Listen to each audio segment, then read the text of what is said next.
Ah, la pause, l'importance de la pause. Ça fait partie de toutes mes formations en communication. Pourquoi? Parce qu'il y a de moins en moins de pauses dans nos communications et pourtant le cerveau a besoin de ce moment de silence. Il y a trois types de pauses. La première, pour un message simple, un message qui est facile à comprendre, une information qu'on a à livrer quand même assez rapidement. On a besoin de pauses qui devraient durer entre 0,5 et 1,5 secondes. Mais placer des pauses, et c'est facile. La question m'est souvent posée, je les place où? Je le répète, c'est facile.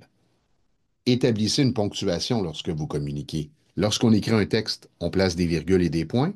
Ben, ça devrait être la même chose à l'oralité.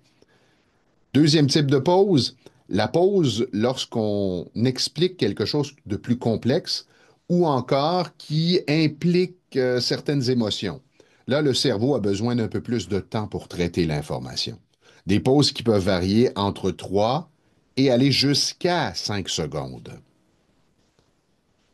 D'ailleurs, quand on raconte quelque chose de très, très émouvant à quelqu'un, souvent, naturellement, nos pauses vont s'étirer.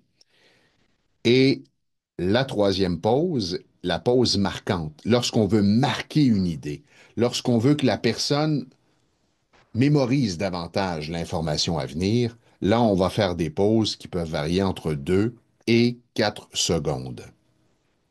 Le point le plus important à retenir de ce message, permettez-vous d'intégrer des pauses dans vos communications et observez la différence.